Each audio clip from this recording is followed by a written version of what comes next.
Assalamualaikum, Om. Assalamualaikum warahmatullahi wabarakatuh. Gimana kabarnya Ustazah? Alhamdulillah. Sehat, Om? Alhamdulillah sehat. HP-nya error ini, Om. Oh iya, Seharian dicas kok nggak ini gitu ya. Kayaknya bukan ini minta baterainya. diganti. Kita langsung mulai aja atau gimana nih, Om? Boleh? Ustazah mau ada keperluan ya? Ini udah jam 5.40 Iya, ini. kita Ya, mulai aja ya. ya, Nanti dimulai saja ini ya. Ustazah. Dipersilakan. Bismillahirrahmanirrahim. Assalamualaikum warahmatullahi wabarakatuh. Waalaikumsalam warahmatullahi wabarakatuh. Alhamdulillah. Alhamdulillahilladzi arsala rasulahu bil huda wa dinil haq liyuzhirahu 'ala ad-dini kullih wa kafa billahi syahida. Asyhadu an la ilaha illallah wa asyhadu anna Muhammadan abduhu wa rasuluh. La nabiyya ba'da. Rabbi shrah li sadri wa yassir li amri wahlul 'uqdatam min lisani yafqahu qawli. Kita buka kajian kita dengan membaca uh, Ummul Kitab Al-Fatihah. A'udzu billahi minasyaitonir rajim. Bismillahirrahmanirrahim. Alhamdulillahi rabbil alamin. Arrahmanir rahim. Maliki yaumiddin. Iyyaka na'budu wa iyyaka nasta'in. Ihdinas siratal mustaqim. Siratal ladzina an'amta 'alaihim ghairil maghdubi 'alaihim waladdallin.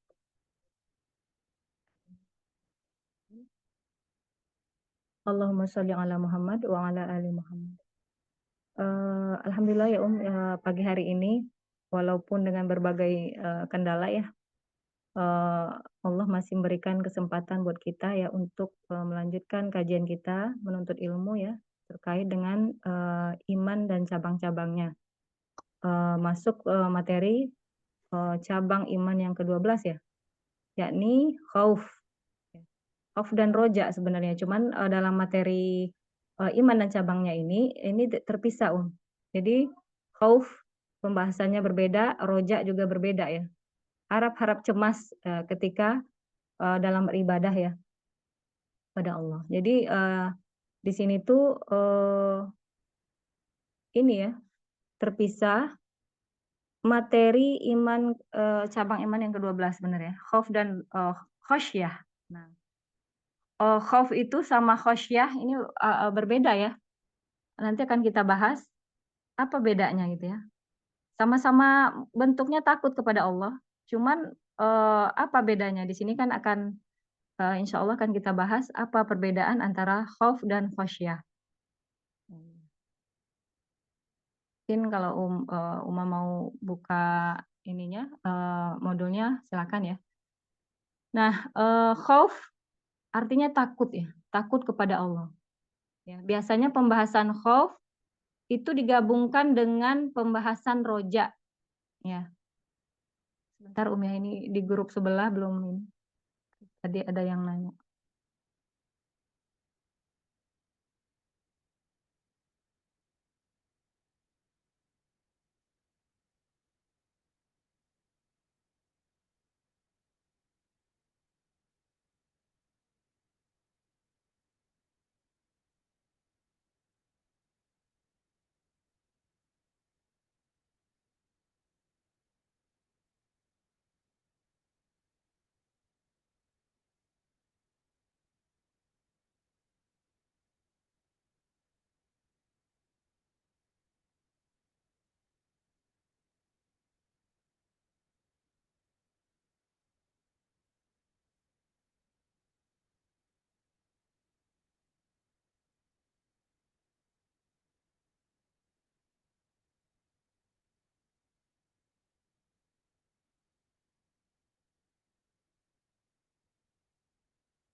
Ya.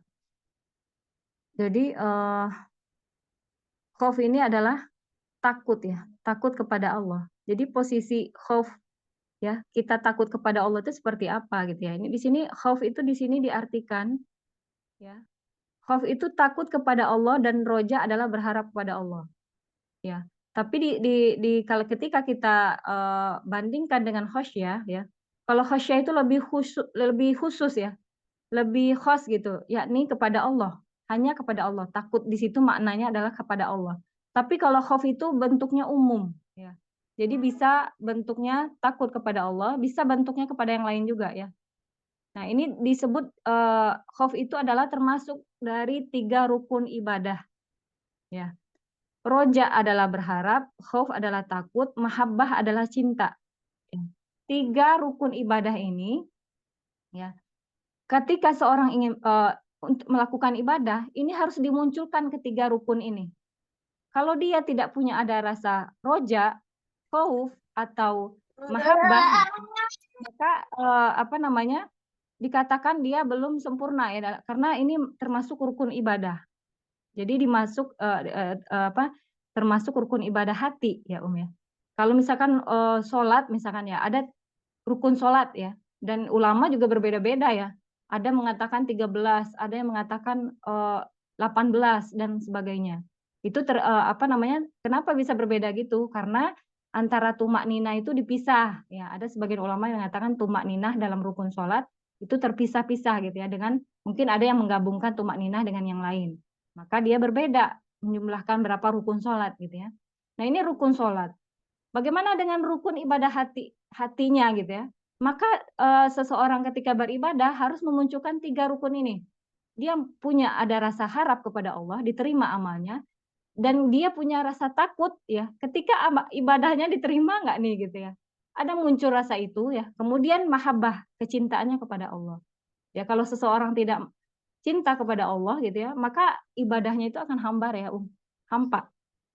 Ya, menimbulkan mahabbahnya kepada Allah, maka ini dikatakan rukun ibadah hati ya. Maka kalau misalkan dalam sebuah ibadah gitu ya, mempunyai rukun apa namanya? Rukun fisiknya gitu ya. Juga ada rukun ibadah hati ya. Yaitu hal yang harus dimunculkan dalam keadaan beribadah.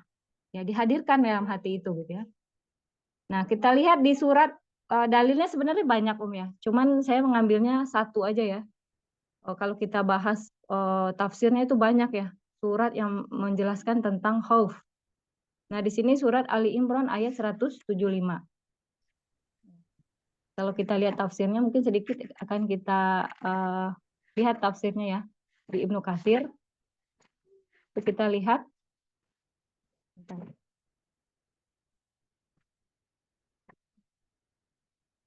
Nah, ini 175.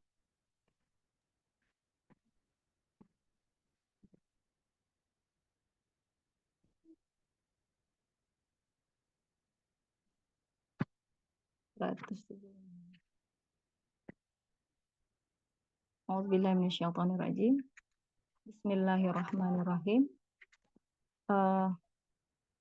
Innama dzalikumus syaitanu yukhawwifu awliya'ahu fala takhafuhum wa khafuni in kuntum mu'minin.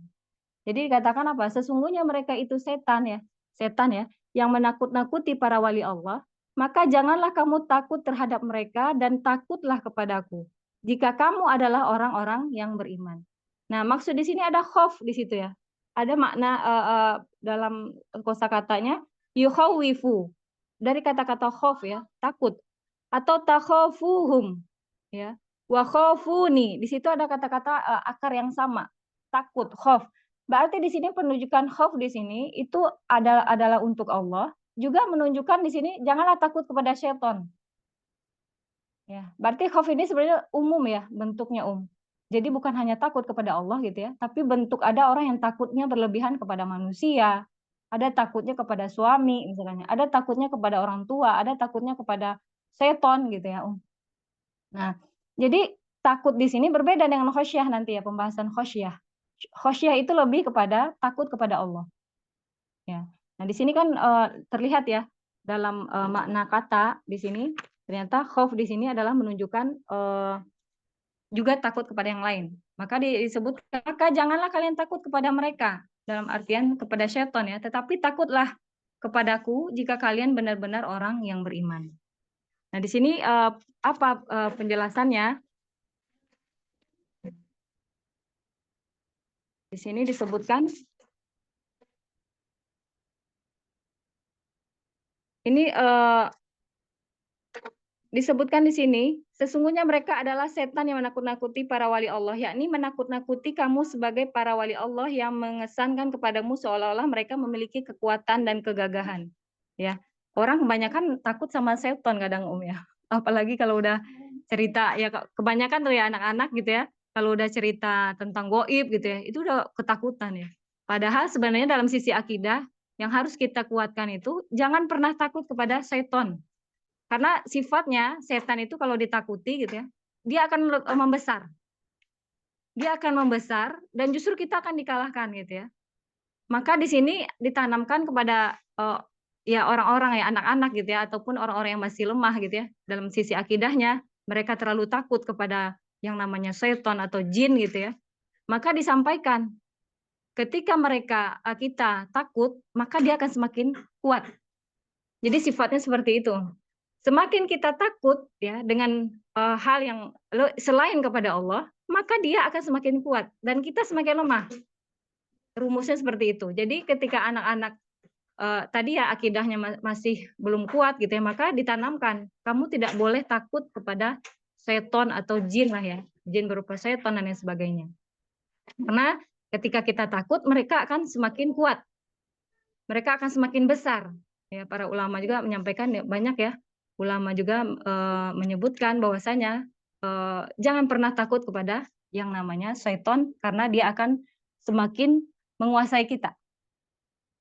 Jadi apa yang harus kita lakukan? Kita berlindung kepada Allah. Dalam surat An-Nas itu ya, dalam penafsiran surat An-Nas itu, setan itu bercokol di aliran darah. Semakin kita mengingat Allah, dia semakin mengecil. Dia akan takut. Meskipun dia tidak akan pernah hilang ya. Apalagi kan udah kita paham semuanya bahwasanya setiap manusia memiliki jin korin. Ya, memiliki jin yang selalu menggodanya. Memang tugasnya seperti itu. Ya, Jadi memang tugasnya sampai kita mati gitu ya. Dia akan selalu menggoda. Ya. Sampai kita meninggal gitu ya. Meninggal setelah kita wafat gitu ya, maka jin korin itu akan meninggalkan jasad tadi gitu ya. Tugasnya selesai gitu ya. Jadi memang tugasnya untuk menggoda manusia. Kayak misalkan disebutkan dalam tafsir An-Nas itu, surat An-Nas, di tafsir Ibnu Katsir ya, ketika mereka bercokol di aliran darah, semakin kita mengingat Allah, mereka tidak akan berani ya, nggak akan bisa menggoda gitu ya. Tapi ketika kita lalai sedikit gitu ya, udah mereka akan meniup-niupkan kesedihan, meniupkan hal-hal yang negatif gitu ya ya, pada manusia. Karena emang itu tugas mereka gitu. Bercokol. Ya, disebutkan di situ bercokol di aliran darah. Ya. Maka jangan pernah takut kepada mereka. Karena yang harus kita takuti itu adalah Allah. Ya, sebagaimana ya anak-anak ya harus dikuatkan akidah-akidah mereka bahwasanya tidak boleh takut kepada jin ya ataupun hal-hal yang selain dari Allah ya. Karena yang perlu kita takuti adalah Allah. Jadi seperti itu. Jadi janganlah kamu takut terhadap mereka dan takutlah kepadaku jika kamu adalah orang-orang yang beriman. Karena aku akan mencukupimu dan menjadi penolongmu. Ya, sementara mereka nggak ada penolong, Setan itu tidak ada penolong. Ya. Mau minta tolong ke siapa? Ya, ketika seorang hamba sudah mendekat sama Allah, dia akan berani. Kenapa? Karena kita punya tali yang kokoh, yaitu berpegang teguh kepada Allah. Menjadikan Allah sebagai penolong. Sementara dia tidak ada penolong. Ya. Setan itu dia tidak punya penolong. Ya. Dan yang mencukupi kita hanya Allah. Bukan yang lain. Ya. Sebagaimana orang meminta kepada selain Allah. Ya. Warungnya dikasih jimat gitu ya. Dikasih tempelan-tempelan dan lain sebagainya. Jadi dia menganggap hal itu bisa mendatangkan keuntungan gitu ya. Padahal sebenarnya rezekinya udah ditakar sama Allah ya. Kemudian Allah berfirman, bukankah Allah cukup untuk melindungi hambanya? Dan mereka menakutimu dengan sembahan-sembahan selain Allah. Dan siapa yang disesatkan Allah, maka tidak seorang pun memberi petunjuk baginya. Katakanlah, cukuplah Allah bagiku, kepadanya lah bertawakal orang-orang yang berserah diri. Nah ini di surah Az-Zumar ya. Jadi dalam tafsir Ibnu Katsir itu ditafsirkan ayat dengan ayat gitu ya. Ayat yang senada. Nah, Kemudian khauf dan roja harus selalu berbarengan. Ya, contohnya gini jika hanya kita memunculkan rasa khauf, ya, maka seseorang akan mudah putus asa, ya enggak? Hanya nggak punya harap, dia nggak punya roja, dia hanya punya khauf, hanya takut aja gitu. Maka dia tidak ada suka mudah ya berputus asa. Ya ini di surat Yunus ayat 87. Kemudian contohnya apalagi ungkapan putus asa. Untuk apa aku beramal? Ya, bukanlah seorang pendosa besar. Nah, kayak begini nih orang-orang yang tidak memunculkan roja. Ya, sudahlah gitu ya, nggak perlu bertaubat. Nanti juga kamu melakukan dosa lagi. Nah ini berarti dia nggak punya rasa harap lagi dalam hidupnya. Dia nggak ada rasa harap kepada Allah. Dia hanya takut dosanya itu gimana, dosanya gimana, nanti gimana gitu ya. Tapi nggak ada harapan. Ini orang yang hanya memunculkan rasa khauf. Sementara jika hanya memunculkan rasa roja, nah ini beda nih orang kayak gini. Ada orang yang dia hanya memunculkan roja, ya, dia terlalu pede. Ya, dia selalu aman dari makar Allah. Contohnya apa? Menganggap Allah itu kan maha penyayang, Allah itu kan maha segala-galanya. Aku berbuat dosa kan aku seorang manusia. Nah ini statement-statement yang sebenarnya harus kita luruskan. Memang Allah maha penyayang gitu ya. Memang Allah maha pengampun. Tapi kita nggak harus dengan melegakan diri kita selalu melakukan maksiat. Allah kan Allah maha pengampun gitu ya. Nah ini seperti ini adalah orang yang tidak memunculkan rasa khauf. Dia hanya memunculkan roja. Harapan aja, tapi tidak ada rasa takut sama Allah. Contohnya apa lagi Allah itu akan mengampuni dosaku kok gitu ya. Terlalu pede gitu ya Maka dia akan melakukan maksiat lagi dan melakukan maksiat lagi. Allah kan maha pengampun. Nah, berarti di sini dia salah paham dengan kasih sayang Allah. Dia salah paham dengan kasih sayang Allah. Jadi setelah dia mengakui bahwa Allah itu maha penyayang, harusnya dia memunculkan sifat dia juga takut sama Allah gitu ya. Karena apa? Karena orang yang paling seorang ulama sampai dikatakan orang yang paling takut dengan Allah adalah seorang ulama ya. Maka orang yang paling ikhlas, orang yang paling bersyukur, orang yang ilmunya benar, berarti adalah orang yang paling takut kepada Allah. Jadi takut gitu ya, nanti gimana gitu ya ketika aku melakukan maksiat ini dan sebagainya. Nah jadi harus sinkron ya antara dia memunculkan rasa harap-harapnya kepada Allah dan cemasnya. Harap cemas ketika beribadah. Ya, maka dikatakan khauf dan roja itu adalah salah satu dua ya di antara rukun ibadah hati ya. Kemudian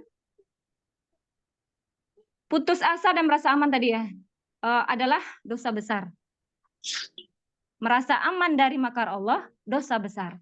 Merasa putus asa dengan bahwasanya Allah tidak akan mengampuni dosanya gitu ya, itu juga dosa besar. Udahlah aku ini pendosa, udah nggak mungkin lagi nih bertaubat gitu ya. Berarti di sini dia sudah putus asa dari rahmat Allah. Sementara putus asa dari rahmat Allah adalah dosa besar ya Maka parameter sejauh mana roja dan khauf kepada Allah berarti perhatikanlah apakah kita hanya menjadikan Allah satu-satunya tempat berharap ya dan satu-satunya tempat yang harus ditakuti ya. Maka di sini dikatakan khauf memotivasi seseorang untuk takut kepada Allah dan roja memotivasi seseorang hanya berharap kepada Allah. Jadi khauf itu hanya Allah yang kita takuti. Siapa yang harus kita takuti di dunia ini? Tetangga misalkan ya, atau di tempat kerjaan bos kita gitu ya, ataupun siapa gitu ya. Sementara kepada Allah kita nggak takut. Kita terlalu berlebihan kepada manusia, kepada Allah sangat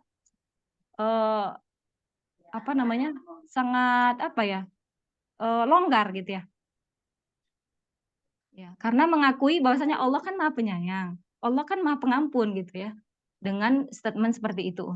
Bukan berarti akhirnya kan memang ia pengampun gitu ya. Memang ia pengampun tapi kita tidak akhirnya melegalisasi kemaksiatan kita dengan itu gitu ya. Itu maksudnya ya.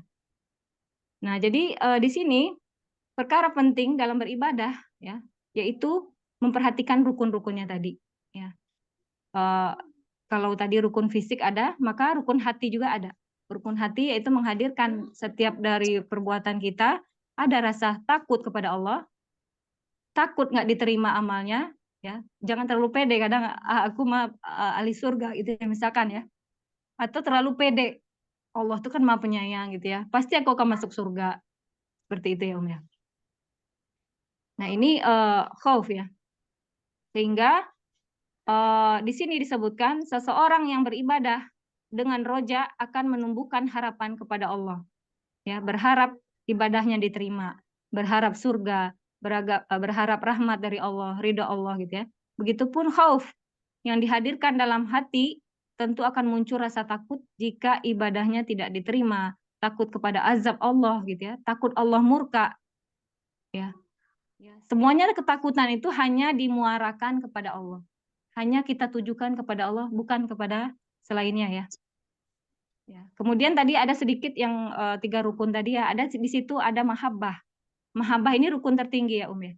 Seseorang ketika dia beribadah ada mahabbah, muncul cinta di situ, berarti itu disebut rukun tertinggi. Ya, karena tidak semua orang bisa ya. Karena tidak seorang bisa beribadah itu ada rasa cinta kepada Allah. Karena hanya muncul takut aja, Ada hanya khauf aja, takut dengan dosa gitu ya. Takut dengan neraka. Tapi dia nggak menghadirkan cinta misalkan ya. Ya ibadahnya hanya Allah ya yang Maha menerima ibadah kita gitu ya. Tapi di sini disebutkan bahwasanya ada rukun-rukun yang memang harus kita hadirkan dalam hati ya. Yakni roja, berharap, khauf, takut kepada Allah dan mahabbah, cinta ya. Sebagaimana pernah dengar ini ya, cinta seorang budak, cinta seorang pedagang, dan cinta seorang kekasih.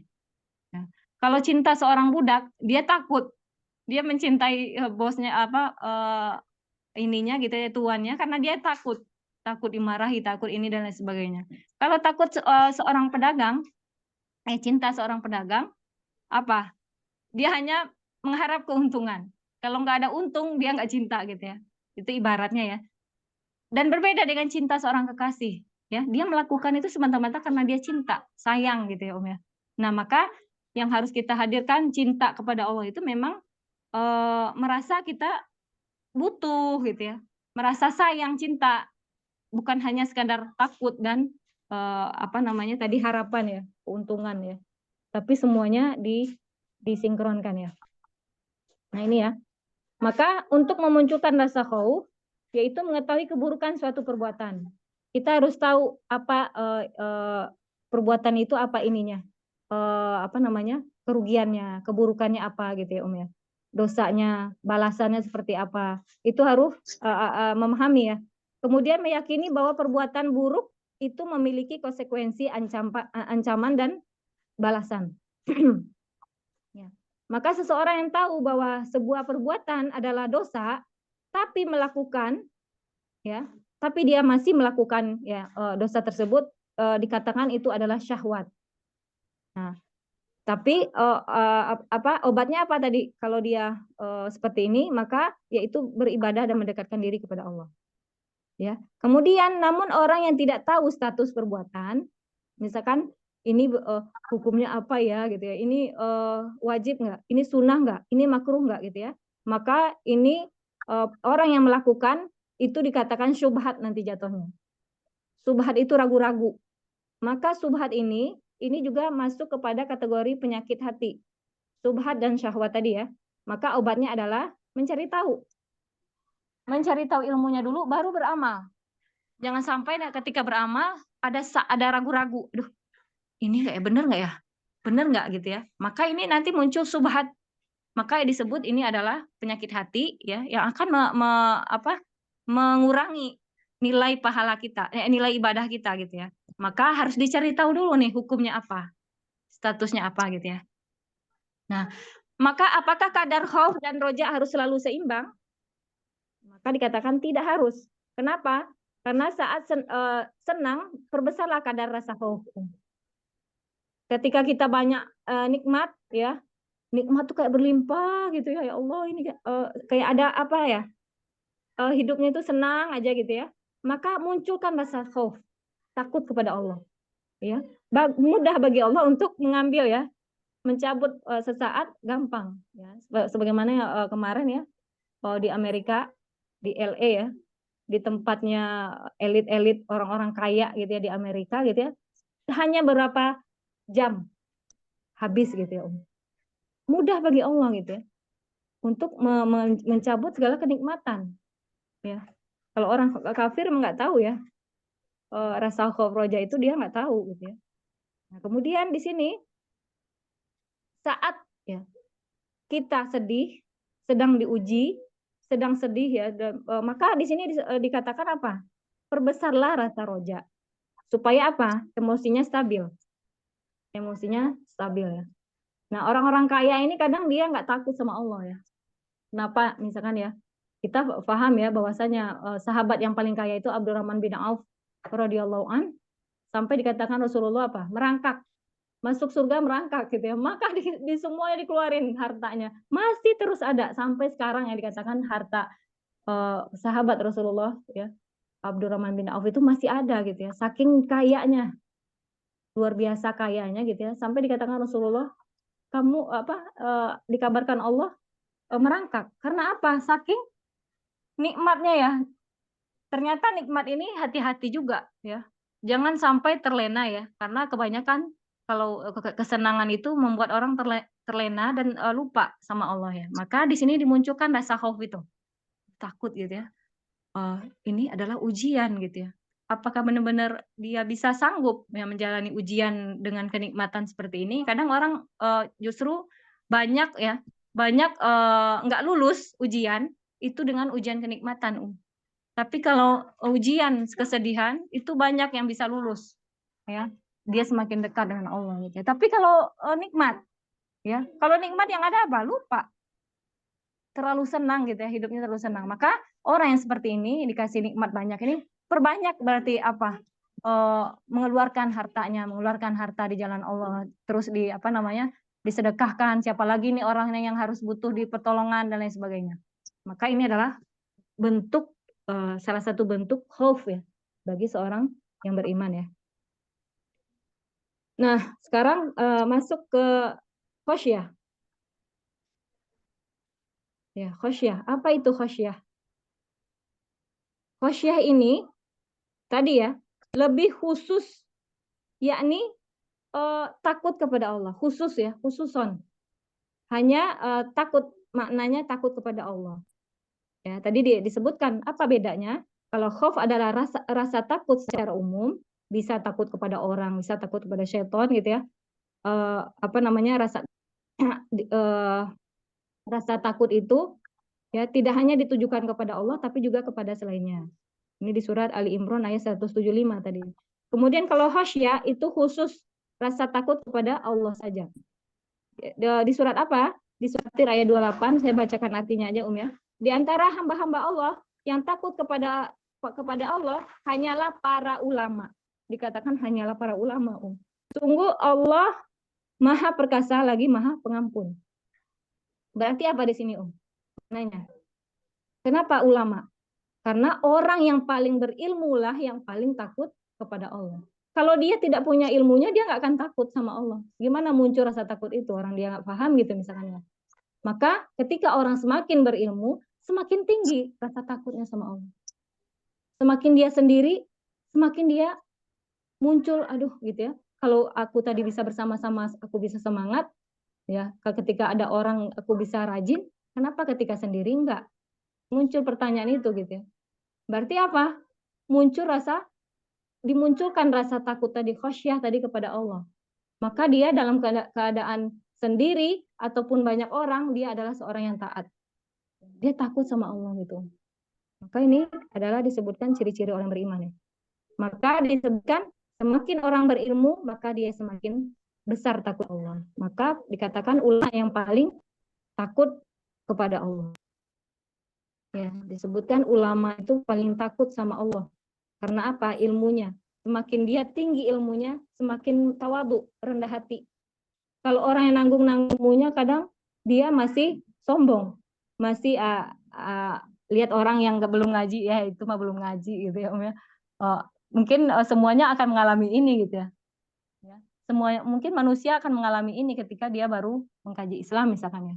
Udah baru beberapa tahu ilmu, dia sudah merasa lebih baik misalkan. Itu manusiawi ya. Nah, tapi tadi ya karena jangan sampai ketika kita mengakui bahwasanya Allah Maha Pengampun, akhirnya kita melegalisasi kemaksiatan tersebut. Kemudian Rasulullah SAW bersabda dalam hadis Bukhari ya, andai kalian mengetahui apa yang aku ketahui, maka kalian akan sedikit tertawa dan banyak menangis. Nih ini Rasulullah ya. Apa yang diketahui oleh Rasulullah? Tidak diketahui oleh umat beliau. Umma.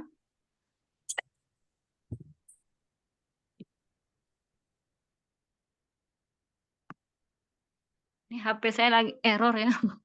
Afwan Ustazah. Iya, nggak apa-apa. Ini HP-nya juga lagi error, jadi cepat habis ya baterainya. Nah, jadi tadi ya.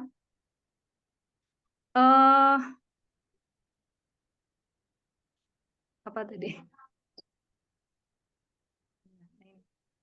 Jadi orang yang kata Rasulullah, kalau kalian tahu apa yang tidak yang aku ketahui, pasti kalian akan banyak menangis.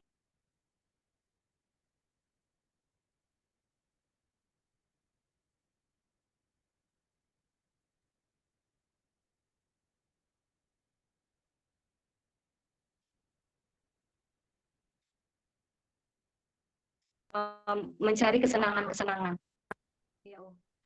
Jadi ini ya, orang yang dia takut kepada Allah, semakin tinggi ilmunya, dia semakin takut untuk melakukan perkara yang terlalu happy, membuat dia terlalu happy, apa namanya, bukan berarti nggak boleh ya, tapi karena apa? Karena dia takut ini nih, ketika Rasulullah menyampaikan, andaikan kalian tahu, ya, apa yang ku ketahui, maka kalian akan sedikit tertawa. Maka pada saat itu apa? Pada saat itu para sahabat langsung menangis. Apa maksud di sini? Adalah tentang apa? Tentang siksa kubur. Berita-berita neraka. Berita-berita hari kiamat. Bahkan pernah saya lihat kemarin itu ya di apa? Video itu ya. Lagi bencana gitu ya. Dia joget-joget. La haula wala quwata illa billah. Joget-joget di dekat kebakaran itu gitu ya. Itu nggak tahu di mana ya itu. Apa emang di LA itu ya? Amerika itu ya. Dan apa namanya, itulah orang-orang yang dia nggak ada rasa muncul takut sedikit tuh nggak ada. Padahal Rasulullah ketika angin kencang aja itu beliau langsung takut berdoa. Itu yang diajarkan beliau gitu ya. Tapi orang-orang yang belum tahu gitu ya. Dan kebanyakan dosa itu karena tidak tahu ya. Dan banyak orang yang menganggap ketika hal-hal yang kayak misalkan apa namanya bencana atau musibah dan sebagainya itu masih aja ini gitu ya happy ya mungkin maksudnya tetap bersyukur gitu ya, tapi nggak begitu juga ya. Rasulullah mencontohkan bahkan beliau sendiri berdoa gitu ya langsung dengan adanya bencana-bencana yang demikian ya, saking beliau takutnya. Dikatakan kalian akan banyak menangis ya kalau kalian tahu, kata Rasulullah. Maka pada waktu itu para sahabat pun menangis ya karena beliau sampaikan hadis itu ya. Jadi ilmu adalah khosyah. Dikatakan apa ilmu itu khosyah? Karena ilmu adalah itu rasa takut kepada Allah. Semakin seorang berilmu, semakin takut dia kepada Allah. Ya, ada orang yang semakin berilmu, semakin sombong ya, semakin mengambil apa namanya menjas-jas orang. Ya, seolah-olah dia yang paling benar gitu ya. Semakin dia berilmu. Jadi untuk apa ilmu? Bukankah ilmu itu membuat kita baik? Bukankah ilmu itu membuat kita bersatu dengan orang lain, menyayangi orang gitu ya? Bukankah ilmu itu membuat kita takut sama Allah? Kenapa kok ilmu menjadi kita keras hati? Nah ini pertanyaannya Om. Ketika orang menuntut ilmu tapi dia semakin keras hatinya, ini dipertanyakan keberkahan ilmunya. Karena saya ngalamin. Iya, semua orang mungkin ngalamin gitu. Kok semakin berilmu semakin keras gitu hatinya. Kenapa? Karena bisa jadi ilmunya nggak berkah. Dalam artian apa? Semakin sombong, semakin ujub, semakin menentang suami, semakin menentang orang tua. Jadi ilmu itu nggak membuat dia takut ternyata. Ini berarti ada yang salah di sisi adabnya atau salah dari sisi niat. Kalau niatnya ikhlas ya, bukan menjas ya, tapi memang begini ya, tipe manusia ketika dia sudah berilmu sedikit gitu ya, dia merasa sombong. Ya, tingkatan orang berilmu gitu. Dan akhirnya apa? Merasa meninggi ke suami, meninggi ke orang tua. Gitu. Jadi apakah itu hasil dari ilmu yang apa namanya membuat kita takut kepada Allah? Sementara takut kepada Allah kita disuruh semakin menunduk. Ya, ini pembahasan tawaduk ya yang luar biasa. Pembahasan yang luar biasa. Nah, maka ilmu ini harus membuat kita takut sama Allah. Kalau masih tidak takut sama Allah, masih keras hatinya, cek adab kita terhadap ilmu, cek adab kita terhadap guru, cek hasil yang kita lakukan ya terhadap manusia lain. Ternyata ada yang salah gitu dari sisi ilmu yang kita dapatkan. Kok tambah jadi keras hatinya gitu ya? Bukankah ilmu itu membuat kita lembut? Bukankah ilmu itu membuat kita takut kepada Allah? Bukankah ilmu itu membuat kita menunduk dan tawadu? Nah, ini maka dikatakan ulama lah yang paling takut kepada Allah. Karena mereka itu adalah orang-orang yang tawadu. Nggak mau dipuji, apalah gitu ya. Nggak mau terkenal. Bahkan nggak mau terkenal, ulama dulu nggak mau terkenal. Nggak mau kalau bisa jangan tahu gitu ya. Karena apa? Takut ketika ujub itu muncul. Karena manusia itu menyerang hatinya itu menguatkan hati itu susah, lemah, terbatas. Maka kita butuh Allah.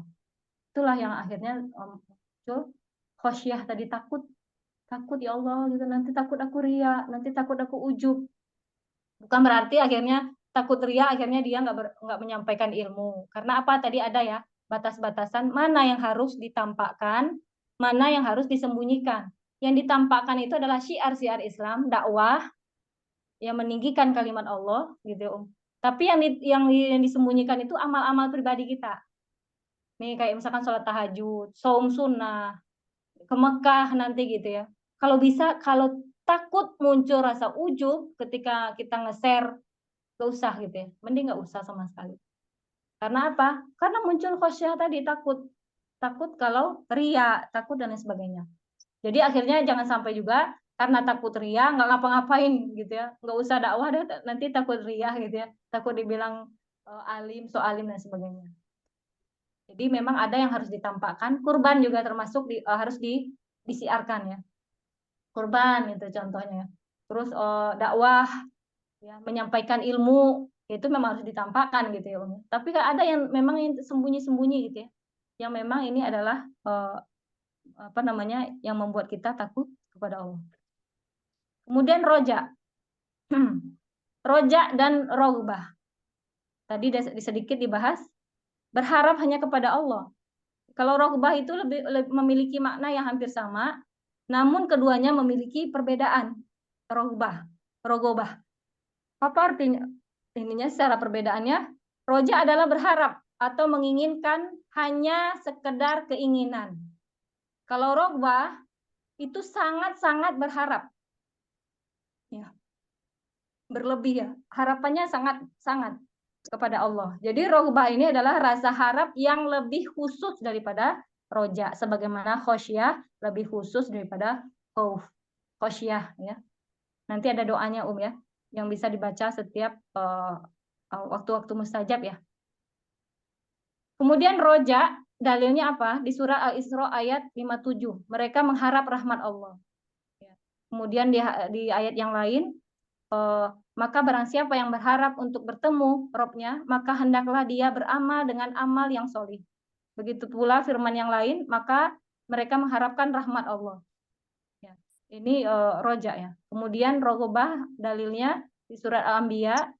Sesungguhnya, ini saya bacakan artinya aja. Sesungguhnya mereka orang-orang yang solih, mereka senantiasa berlomba-lomba dan bersegera untuk melakukan kebaikan, dan mereka berdoa kepada kami dalam keadaan rogoban dan juga rohaban, dan mereka khusyuk terhadap kami.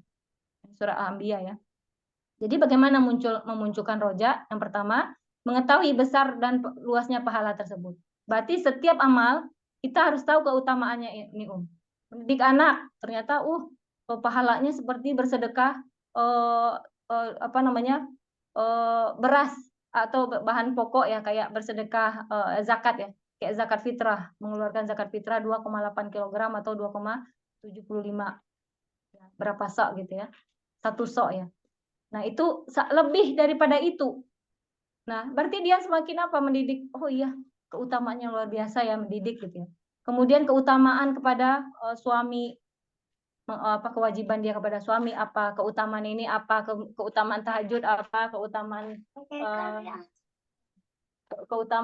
apa lagi, sholat duha apa.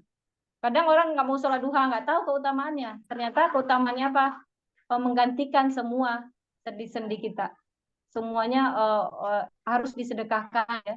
Ya, ada yang harus disedekahkan, maka itu dengan doa itu sama dengan mensedekahkan daripada semuanya gitu ya.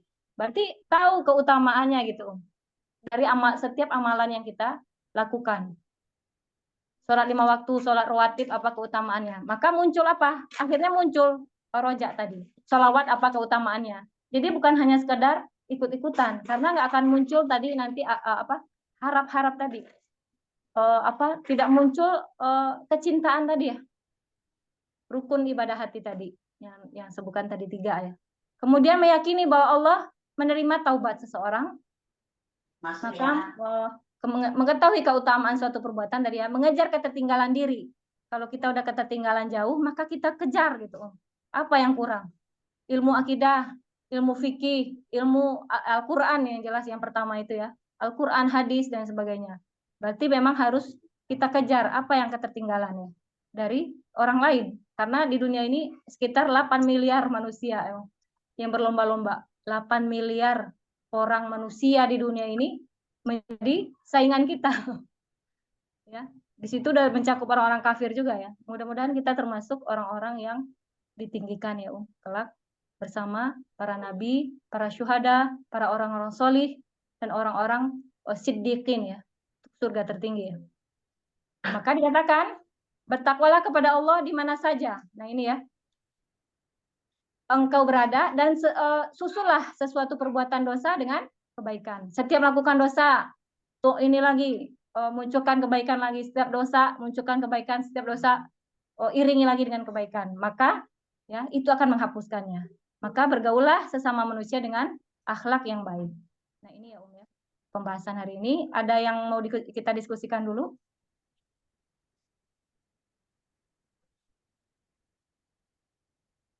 Bertakwalah kepada Allah di mana saja kita berada. Oh iya, doanya tadi ya. Doanya pernah saya share dulu. Alhamdulillah kalau saya udah dawamkan ya, baca doa itu terus. Meskipun ini sebagian orang menyebutnya doa kafaratul majelis. Kafaratul majelis selain doa subhanaka ini ya. Tapi ini juga luar biasa ya, bisa dibaca kapanpun ya.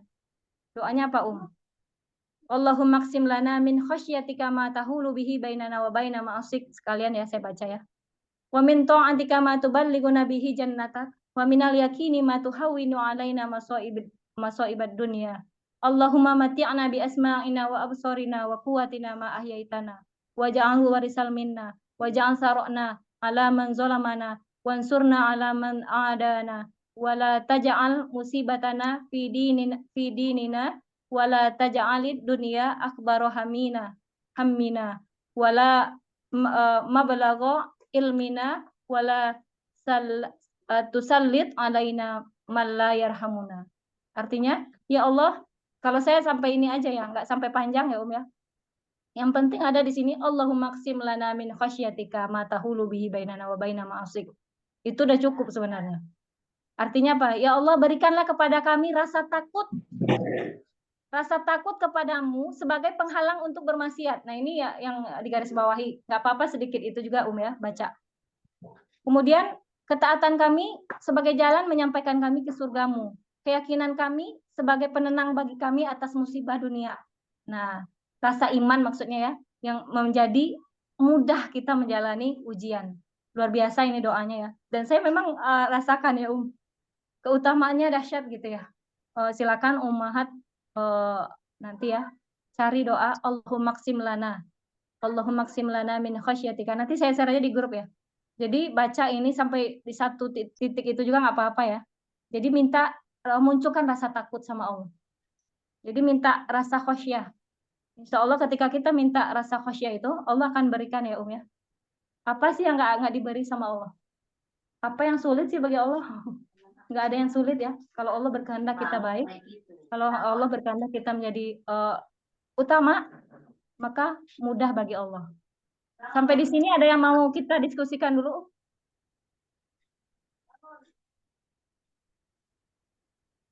Jadi ini doanya ya, minta khasyah, memunculkan rasa khasyah. Ada ummahat?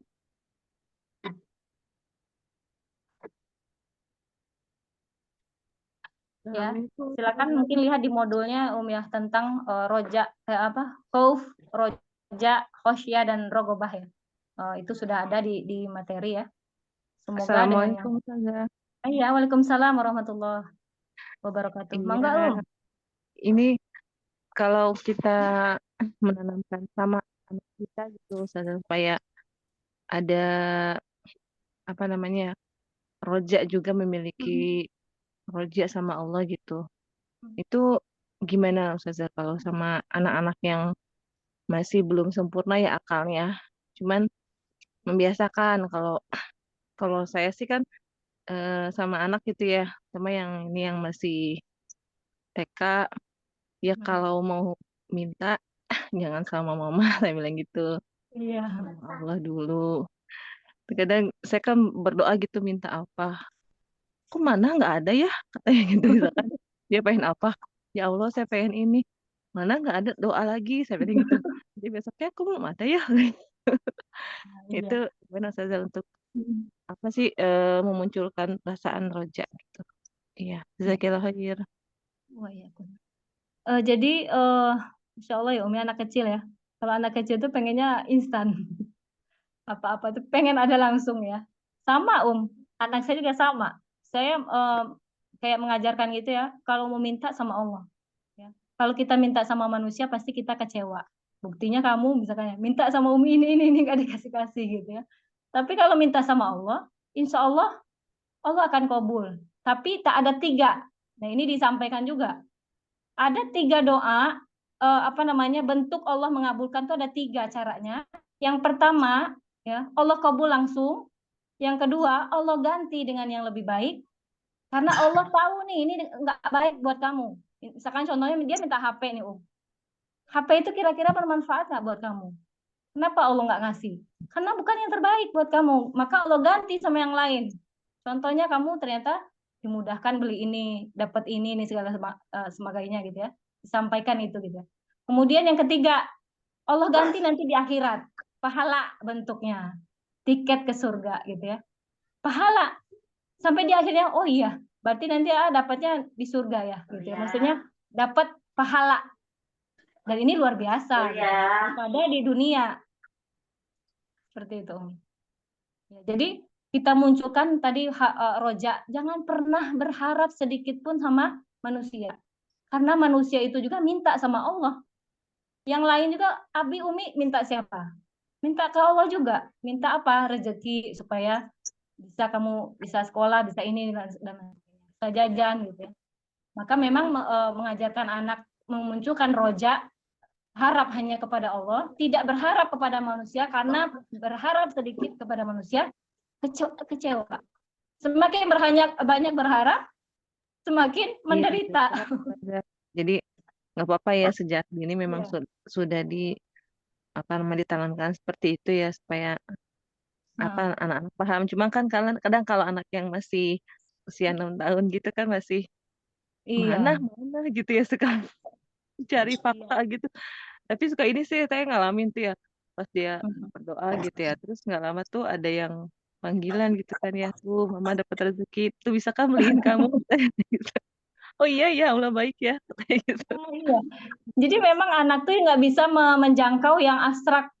dia yang nyata ya. Jadi yang abstrak itu memang orang-orang udah usia balik ya ya. Kalau usia-usia segitu memang dia melihat ya dia yang nyata. Berarti kita ya sebagai orang tua tadi ya pintar-pintar kayak tadi ya Allah mengabulkan dengan 3 cara. Nggak langsung dikobul karena ini bukan yang terbaik buat kamu gitu ya. Nanti kamu main HP terus yang ada habis waktunya nggak mau baca Quran. Allah nggak mau kayak gitu kan. Terus apalagi ya tadi ya, ketika seorang berharap sama Allah gitu ya, sama manusia, itu persiapkan diri kecewa. Karena kalau kita menaruh harapan kepada manusia, ya akhirnya apa? Kita tidak ada muncul rojak sama Allah ya enggak.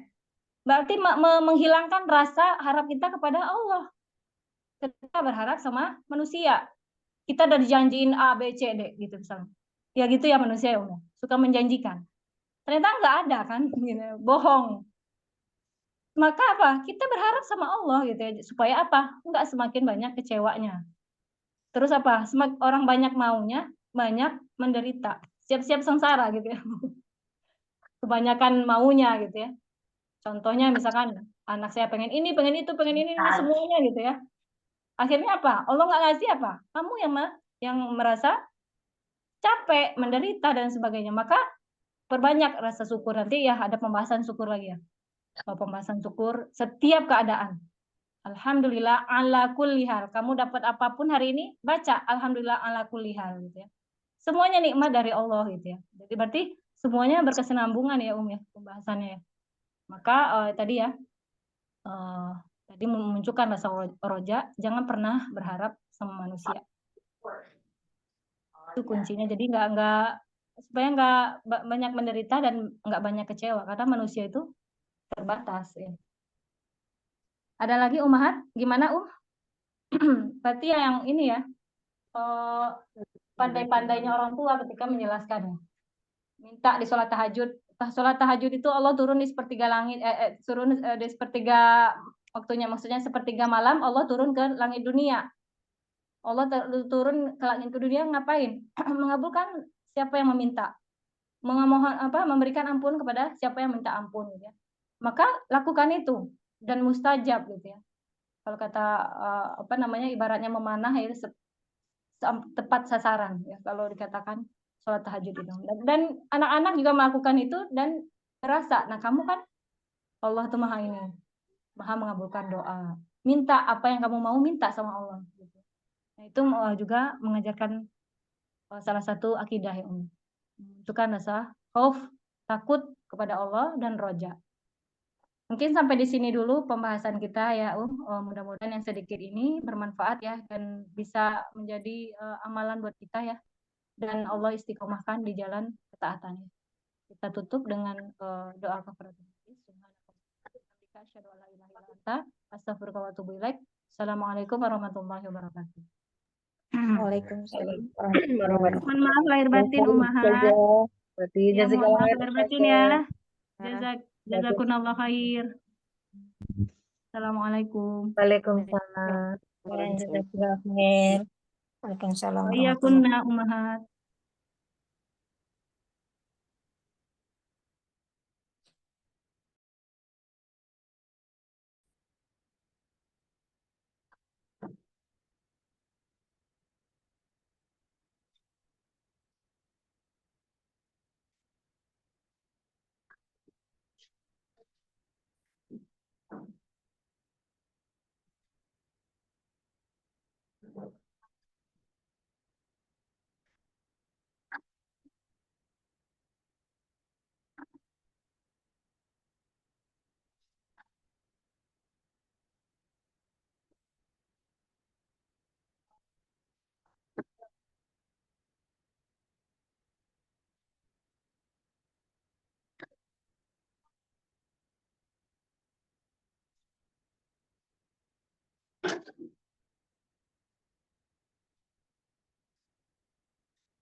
Sayangnya ada orang yang menemukan lubang buaya dengan tangan seperti ini.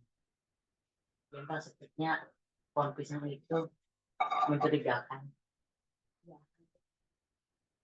dibongkar, beneran lubang buaya.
Kalau mama kaya aja. Mama.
Matiin.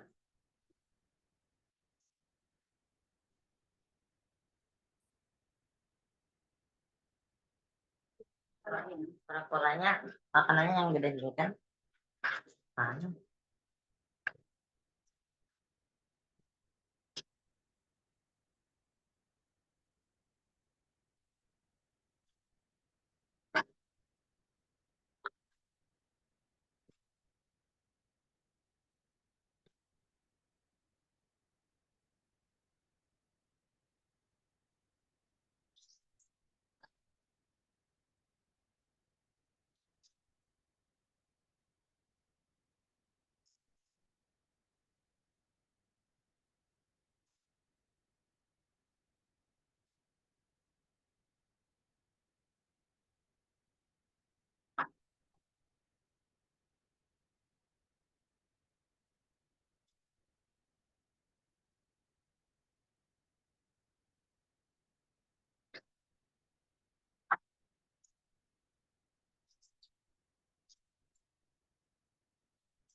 Pak, Bapak.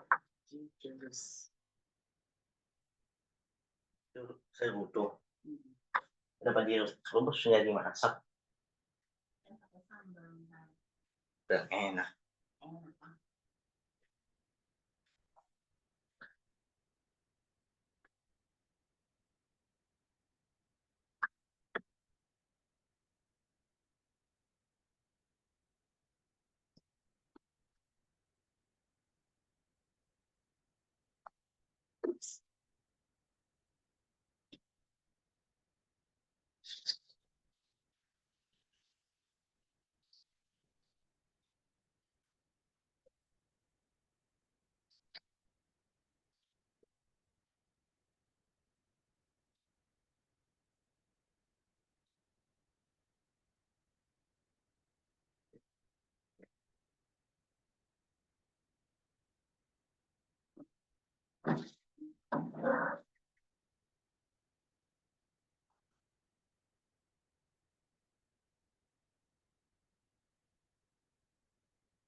Bella, kamu ngapain?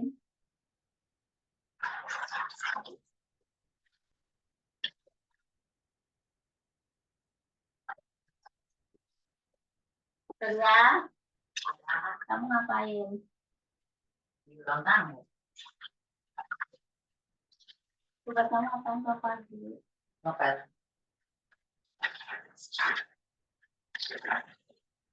Berapa kali mama bilang buka baju?